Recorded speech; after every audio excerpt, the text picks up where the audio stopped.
जय श्री राम। जय हनुमान जी।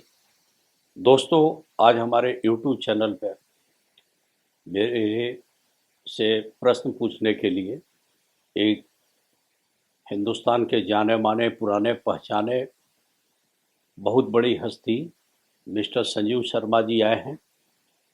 इनका काम सबसे ज़्यादा टीवी चैनल पर शो करने का होता है। इन्होंने कई लोगों को टीवी पर ले जाके शो कराते हैं। कई हिट हुई है इनके कैसेट वगैरह, और इनके कई वीडियो वगैरह भी मार्केट में है और आशीर्वाद के नाम से है। बड़े अच्छे ये पत्रकारिता लाइन से जुड़े हुए हैं, मास मीडिया में इनका काफ़ी। और मुझे सबसे ज़्यादा खुशी हुई कि इन्होंने मुझसे संपर्क करके और अपने कुछ प्रश्न रखे। मैंने कहा कि ठीक है, चैनल पर ही हम लोग बैठते हैं। अब मेरे को थोड़ी सी मन में संदेह थी कि बड़े लेवल के नेशनल चैनल के आदमी और ये छोटे हमारे यूट्यूब चैनल पर ये आएंगे या नहीं आएंगे, लेकिन इनकी बड़प्पन सबसे बड़ी ये है कि 1 मिनट में ये हमारे प्रपोजल को स्वीकार किया और ये आए। ये सब हनुमान जी की कृपा है और इसकी महानता के लिए मैं इनको प्रणाम करता हूँ। और ये आए हैं संजीव शर्मा जी, आपका स्वागत है हमारे चैनल पे।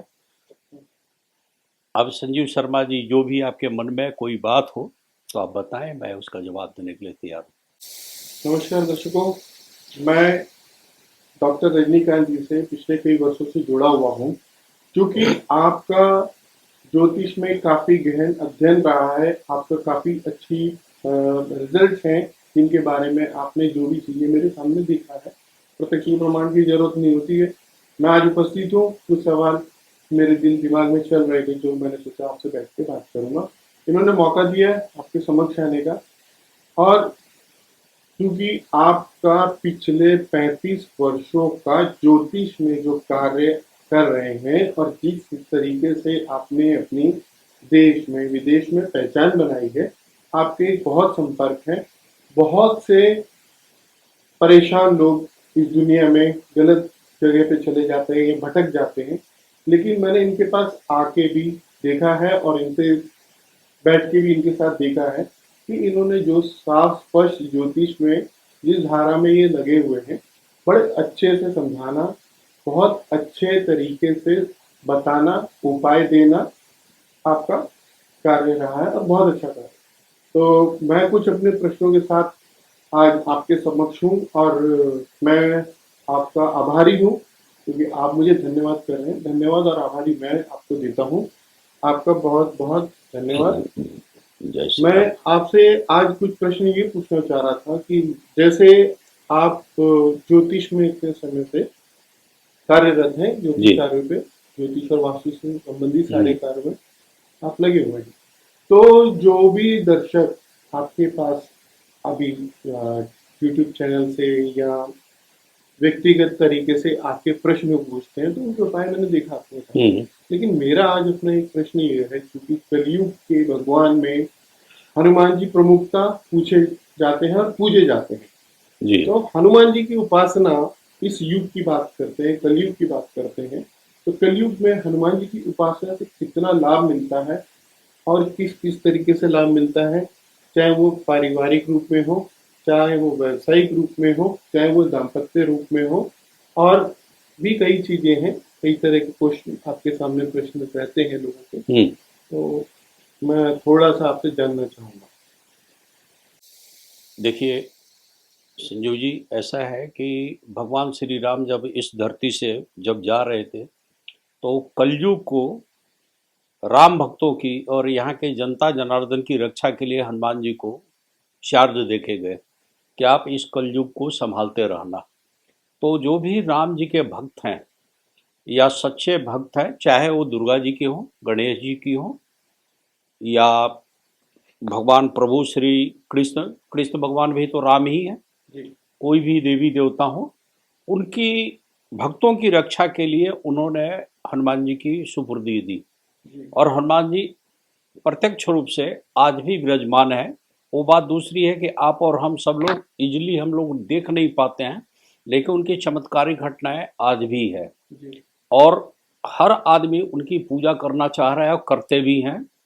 आज किसी कलयुग में भाग दौड़ में कोई महासंकट की स्थिति आ जाती है तो हम लोग शिव अवतारी हनुमान जी को ही पूजा करते हैं कि हे हमारा हनुमान जी हमारी रक्षा करें।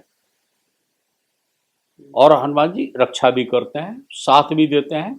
और श्री राम के जो भक्त हैं उनकी तो विशेषकर वो रक्षा करते हैं। और हनुमान जी की 4-5 खासियत है।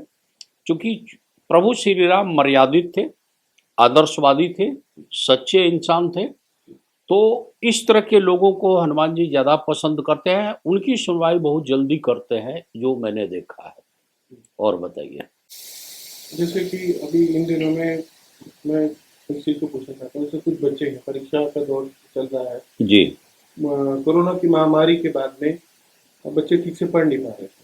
अब बच्चे आजकल पढ़ाई में दोबारा से लगे, परीक्षा उनके लिए थोड़ी सी देने में उनको एक प्रेशर रहता है, या बच्चे डरते हैं, या बच्चे रिजल्ट के लिए एक एक्सपेक्टेशन करते हैं। तो अच्छे रिजल्ट को भी, बच्चों को भी थोड़ा सा कुछ उपाय बताएं कि बच्चे भी अच्छा सा उस पर कुछ कर पाए, पूजा पाठ, और इससे जुड़े। थोड़ा सा उनको भी इस चीज़ों का महत्व समझ आना चाहिए। एक प्रश्न मेरा ये है, कि दाम्पत्य जीवन में लोगों को हनुमान जी को कितना और किस तरीके से पूजना चाहिए, क्या समय होता है, किस समय वो उनकी उपलब्धता होती है, क्योंकि वो श्री राम जी के चरणों में बैठे होते हैं, उनकी सेवा में होते हैं जी। तो उनको किस समय पूजना बेहतर होगा, जिसका अधिक प्रभाव मिले, पूजा का अच्छा फल मिले। जी, देखिए आपका पहला सवाल था बच्चों के एग्जाम वगैरह से रिलेटेड और कोरोना से रिलेटेड महामारी में। अगर कोरोना की जो भयावह स्थिति धरती पे आई थी, तो जो प्रभु श्री राम के भक्त हैं, बहुत आप देखेंगे कि बहुत तो रक्षा, भारत की जो आबादी है उस हिसाब से, कोरोना के हिसाब से आप देखें और देशों के कंपैरिजन करें, तो भी हनुमान जी ने बहुत कुछ रक्षा की है संकट की स्थिति में। हाँ जी, संकट मोचन है, इन्होंने बहुत कुछ किया है। बात ये रही एग्जाम की, तो ये खुद ही बुद्धि विवेक विज्ञान निधाना, इनको बोला गया है हनुमान जी को, और इनको बोला गया है भक्त शिरोमणि और बेस्ट मैनेजमेंट के आदमी है। अगर कोई स्टूडेंट हनुमान जी का भक्त है या उसका परिवार हनुमान जी का भक्त है, निश्चित रूप से उसको सफलता वो देते हैं। अब रह गई कि एग्जाम में ज़्यादा सफलता की, तो इसका एक मेरा वीडियो लोड हो चुका है, कल परसों तक रिलीज हो जाएगा, पब्लिक के बीच में आ जाएगा। स्पेशल इसी में का ही वीडियो है कि एग्ज़ाम से कोई टेंशन ना लें, एग्ज़ाम का रिजल्ट कैसे अच्छा हो, ये सारी चीज़ें आ चुकी है इस वीडियो में। फिर भी मैं बता रहा हूँ कि स्टूडेंट के लिए 3 देवी देवता बहुत कारगर होते हैं। माँ सरस्वती जी, और बुद्धि के देवता गणेश जी को भी बोला गया है, और हनुमान जी हैं ही। इनमें विवेक भी बहुत है, बुद्धि विवेक विज्ञान निधाना, इसीलिए शब्द इनको बोला गया है। और हर तरह के संकट मोचन हनुमान जी हैं। तीसरा सवाल था कि पूजा के वास्तविक समय का। देखिए, इसके विषय में मैं थोड़ा सा आपको बताऊंगा। अलग अलग लोगों का अलग अलग मत है, और ये आपके दिल की भाव से जुड़ी हुई भक्ति है। तो कई लोग ब्रह्म मुहूर्त में ही, सूर्योदय से पहले का जो समय है 3:30 के बाद का, उसी टाइम में हनुमान जी की पूजा करना शुरू कर देते हैं, उनकी आराधना करना शुरू कर देते हैं। हाँ, एक नियम जरूर है कि हनुमान जी की आराधना से पूर्व प्रभु श्री राम की स्तुति जरूर होनी चाहिए। ये है, क्योंकि वो हनुमान जी की ही भक्ति करते हैं। कुछ जगह लोग कहते हैं कि सुबह के टाइम में हनुमान जी जो है प्रभु श्री राम की सेवा में लीन होते हैं, तो उस टाइम में डिस्टर्ब न किया जाए। उसके बाद इस वजह से कई लोग 8 बजे के बाद 9 बजे, यहाँ तक कि आप मथुरा साइड में कुछ मंदिरों पर जाएंगे तो वो लोग 11 बजे से पहले पूजा ही नहीं करते हैं हनुमान जी की। ऐसा भी मैंने देखा है। तो अलग अलग जगह पे अलग अलग नियम बना हुआ है अपने मन की धारणा के ऊपर। अब ये हनुमान जी जो हैं, ये इस कलयुग के सबसे बड़े देवी देवता हैं। दुर्गा भक्तों को भी रक्षा करना है, गणेश जी का भी, शिव भक्तों का भी, चाहे राम भक्तों का भी, चाहे कृष्ण भक्त का, चाहे कोई भी देवी देवता है उनके लिए। तो इनकी स्तुति कभी भी की जा सकती है, लेकिन अपना एक जो आपके मन का विवेक कहे, कि इस टाइम में प्रभु जी उसमें विलीन है। अब मान लीजिए आपको ड्यूटी का टाइम है, आपको 9 बजे तो अपने ड्यूटी जानी है, तो आप क्या करोगे? आप हनुमान चालीसा पढ़ना है तो आप अर्ली इन द मॉर्निंग जब भी आपको टाइम मिला कन्वीनियंट, आप दिल भाव से पूजा होती है, भाव से पूजा किए करके आप जा सकते हैं, उसमें कोई बुराई नहीं है। इसीलिए कई लोग क्या करते हैं कि शाम के टाइम में सुंदरकांड भी सुनते हैं, जी कई लोग संध्याकालीन करते हैं, कई लोग रात को खाना पीने के पहले सुंदरकांड सुने, रात को 8-9 बजे, उसके बाद वो चले गए। इस तरह से उनका टाइमिंग है। और बताइए। इसमें ये है कि जैसे आपने बोला कि सुबह उठ के लोग 9-10 बजे ऑफिस के लिए निकलना, जल्दी भागना, भागदौड़ में पूजा करना। जी। मेरा जो अपना एक नियम है, मैं आपको बताता हूँ। हम्म, अधिकतर और अधिकांशतः ये कहना चाहिए कि मैंने जो भी पूजा करी है वो ज्यादा समय तक मेरी पूजा रास्ते में होती है, या जब मैं गाड़ी में बैठता हूँ, आपको आह्वान करता हूँ, जी गणेश जी को प्रार्थना करता हूँ। उसके बाद में मैं अंदर ध्यान रखूंगा, श्री राम जी को मैं नमस्कार नमन करता हूँ, सूर्य देव को नमस्कार करता हूँ घर से बाहर जी जी निकलते जी हुए, जी और हनुमान जी का जाप और माँ का जाप करता हूँ। जी। माँ के, जैसे आपने बोला कि माँ के साथ पूजा में भी आपका कुछ महत्व है, हम्म। जहाँ तक झंडा जो होता है माँ का, हाँ जी, हाँ जी। वो उसमें भी कुछ इनकी कुछ हाँ, हनुमान कहानी जी का है। ही है। जी, वो हनुमान जी का ही है। हम्म। तो इसलिए माँ की पूजा और हनुमान जी की पूजा साथ साथ में करता हूँ। हाँ, कोई दिक्कत नहीं है। अब इसके बाद में ये है कि मान लीजिए जैसे आपने सुंदरकांड की बात करी, हम्म। तो सुंदरकांड के लिए शनिवार का दिन सबसे अच्छा है, मंगलवार का दिन सबसे अच्छा है, क्योंकि ज्यादातर सुंदरकांड शाम के समय में शनिवार के दिन लोग करते हैं, या मंदिरों में भी रखा जाता है। तो उससे क्या प्रभाव है, किस दिन ज्यादा अच्छा रहेगा? देखिए, सुंदरकांड जो है वो हनुमान जी से रिलेटेड है, प्रभु श्री राम से रिलेटेड घटनाओं का है। जी अब हनुमान भक्त लोग सबसे इसकी शुरुआत लोग करते हैं मंगलवार से, अक्सर लोग। जी कुछ लोग जिनके ऊपर शनि महाराज का कुप्रभाव पड़ा रहता है, शनि से काफी प्रताड़ित रहते हैं, या डरे हुए लोग हैं, या उनके ऊपर राहु केतु और अन्य भी पापी ग्रहों का अगर कुप्रभाव है, तो वो जी लोग शनिवार से शुरू करते हैं। जी तो शनिवार को भी आप क्या देखेंगे कि लोग सुंदरकांड करते हैं, और उनको आशीर्वाद भी मिला हुआ है कि जो आदमी सुंदरकांड सुनता है या हनुमान जी की पूजा अगर शनिवार को करे, तो शनि महाराज उनका कुछ नहीं बिगाड़ पाते हैं। जी तो लोग करते तो हैं ऐसे। जी। अब जी छोटा सा एक सवाल और मेरा है इसमें, जी कि जैसे मुकदमा, कचहरी, जमीन जायदाद संबंधित कुछ मसले होते हैं, उन मसलों में मैंने कई बार देखा है, शायद आपने सुझाया भी है, लोगों का जो सुझाव भी दिया है, हनुमान जी की पूजा करना, हाँ जी, हाँ जोड़ा जी, चढ़ाना हाँ जी। है, ये इस तरह की चीजें हैं। हम्म, तो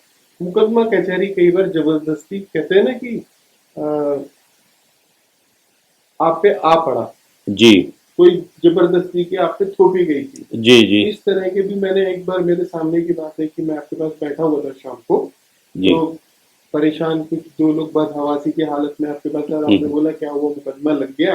हम्म तो आपने मेरे सामने उनको बोला, मैं भी हैरान था, और उन्होंने बोला जी हाँ इस तरह से हुआ है। हम्म तो आपने बोले क्योंकि ग्रह इस तरह की स्थिति, इस तरह की प्रश्न आप ये पूछोगे, हम्म। तो मैंने इसलिए आपको ऐसा बताया। ये जी। तो आपकी गणना हम्म। अच्छी है, ज्योतिष से संबंधित जी। काफी आपने बहुत अच्छे रिजल्ट मैंने देखे हैं। हम्म। तो इसमें हनुमान जी की पूजा, कितनी पूजा या कोर्ट में जाने के बाद करनी चाहिए, या कोर्ट से आने के बाद करनी चाहिए, या कहीं मेरे को कोई जमीन जायदाद से संबंधित कोई काम करना है, तो हनुमान जी को पूजा करनी चाहिए, साथ लेके चलना चाहिए, ताकि जमीन जायदाद और पैसे का कहीं भी लेन देन है, तो उसमें हनुमान जी किस तरह से आपको कवच देते हैं, या बजरंग बाण ज्यादा अच्छा है, या हनुमान चालीसा ज्यादा अच्छा है, हनुमाष्टक ज्यादा अच्छा है, ये चीजें भी होती है, क्योंकि मैं इन चीजों को करता हूँ, नियम से पढ़ता हूँ, लेकिन मैंने रिजल्ट आपसे जानना चाहता देखिए, मैं इसमें बताऊं, हूँ। भवन भूमि का और वाहन का काम करने वाले को हनुमान जी की पूजा जरूर करना चाहिए। मंगल ग्रह का आधिपत्य इन चीजों के ऊपर बहुत ज्यादा है। भूमि सुतो एक शब्द आई है, जी मंगल ग्रह का पर्यायवाचिक शब्द है भूमि सुतो, जी। और उसके ऊपर आधिपत्य है हनुमान जी का। तो अच्छा। जब भी भवन भूमि वाहन से रिलेटेड कोई मैटर हो, जी। तो उसके आराध्य देव हनुमान जी हैं, अच्छा। हनुमान जी को करना चाहिए। और 99% अगर विवाद अगर सुलझती है तो हनुमान जी के कारण सुलझती है।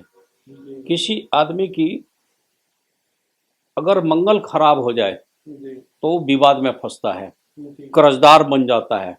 अच्छा। अब देखिए, कर्ज से निकालने के लिए आप ऋण मुक्ति मंगल स्रोत का पाठ कराते हैं। जी विपत्ति से निकालने के लिए आप उसके ऊपर बोलते हैं ना, दीन दयाल बिरदू संभारी हरुनाथ मम संकट भारी, बिल्कुल। या सुंदरकांड का पाठ कराते हो। जी मंगली दोष के कारण मंगल ग्रह की पीड़ा में फंस गया, तो उसके अधिपत्य देवता हनुमान जी हैं। जी तो उस पीड़ा को दूर करने के लिए फिर हनुमान जी के सहारा लेनी पड़ती है। जी बिल्कुल किसी को बच्चे नहीं हो रहा है, कोई देवी देवता सुन नहीं रहे हैं, कहीं से कोई योग नहीं है, तो हनुमान जी के एक से एक प्रयोग हैं, उसको करके कड़ी साधना है की जाती है, तो हनुमान जी छप्पर फाड़ के उसको रास्ता देते हैं। बहुत तगड़ी विवाद में फंस गया है, जेल चला गया, जमानत करानी है, तो आपने भी छोड़ा, जो 100 बार पाठ करही कोई छुटही बंदी महासुख होई। वही। ये 7 बार पाठ जो करते 7 बार पाठ करे जी तो बिल्कुल। उसको इस्तेमाल किया जाता है, तुलसीदास जी रचित में लिखा हुआ है। लिखा हुआ है। तो हनुमान जी की पूजा से कई लाभ हैं, हनुमान जी की आराधना। हाँ, मंगल ग्रह को कहीं कहीं हम लोग बोलते हैं कि आप मंगलवार को लाल ना पहनो, ना खाओ, ना लाल चीज का ये इस्तेमाल दान करो। करने के लिए भी आपने मुझे भी हाँ, बताया था, ऐसे मेरे हाँ, साथ भी कई हुआ था। लोगों को बोलते हैं कि आप दान करो, जी तो मंगल के ऊपर है, लेकिन लोग कंफ्यूज क्या है कि मंगल ग्रह को ही हनुमान जी समझ लेते हैं। अच्छा। हनुमान जी अलग है, जी मंगल ग्रह अलग है, उनका आधिपत्य है उसका। आधिपत्य जरूर है। जी हाँ, तो ये इस तरह से बात, जैसे बृहस्पति ग्रह है, पीले चीजों के ऊपर उनका आधिपत्य है। जी बृहस्पति देवता विष्णु भगवान का वहाँ आधिपत्य है, तो जी इसका ये मतलब नहीं कि विष्णु भगवान ही बृहस्पति ग्रह है। गुरु ग्रह के स्वामी नहीं हाँ, है। ये वो आपने देवताओं के गुरु हैं। देखा। तो ये थोड़ा सा डिफ्रेंशिएट करने की क्षमता होनी चाहिए, जी। विवेक अपना होना चाहिए, ये चीज है जी। अब बताएं। बाकी ये है कि मान लीजिए कि जैसे आपने एक बात कही थी कि शनि देव जी की पूजा जी। और हनुमान जी की पूजा हम्म। कोई दोनों ही करता हो साथ साथ तो? कोई दिक्कत नहीं है, लेकिन हनुमान जी की पूजा पहले करनी पड़ेगी। क्या अच्छा हमेशा। हनुमान जी भगवान है। मैं इसलिए पूछ रहा हूँ क्योंकि देखिए शनि देव हो सकता है किसी के शनि बहुत प्रबल हो, किसी के मंगल बहुत प्रबल हो, तो पूजा हनुमान जी की पहले बनती है। हाँ, देखिए, एक होते हैं ग्रह, जी एक होते हैं देवता। जी ये ग्रहों के स्वामी है शनि महाराज, जी बिल्कुल। और हनुमान जी देवता में है, अच्छा जी ये देवता है, भगवान है। ये है। हाँ जी, हाँ जी। ठीक है। आज आपसे कुछ प्रश्न मेरे जो मन में चल रहे थे, जो बातें थी, मैंने आपसे पूछी हैं। जी और हो सकता है इसके अलावा भी कुछ अगर प्रश्न मेरे जब मन में आते हैं तो मैं आपसे जरूर संपर्क करूंगा। और कुछ और आप इससे संबंधित बताना चाहते हैं, थोड़ा विश्लेषण देना चाहते हैं तो बता दीजिए नहीं, जरूर। ऐसी कोई बात नहीं है। देखिए, हनुमान जी के मैं भक्त हूँ, और हनुमान जी की भक्ति पूजन पाठन में कई बार साहब जी का भी काफ़ी सहयोग रहा है, और मुझे खूब पता है कि ये भी हनुमान जी के भक्त हैं, और इनका बालकनाथ के भी ये भक्त हैं। जी और क्योंकि इनके जो मार्केट में जितना मैंने देखा है, जो फिल्म का चाहे उसका वीडियो वगैरह देखा हूँ, उसमें बालकनाथ जी की है। ज्यादातर मेरे हाँ, माँ के और हाँ, मतलब और बालकनाथ जी के हैं। बालकनाथ जी का ही है, बाकी सभी और देवों के हैं। उन लोगों का आशीर्वाद से चल रहे हैं, और इनका नाम ही कंपनी का है, आशीर्वाद मीडिया। जी जी तो इस शुभ अवसर पर, और ये हमारे यहाँ आए हैं, इनका बहुत बहुत धन्यवाद। धन्यवाद जी। बहुत बहुत जय श्री राम।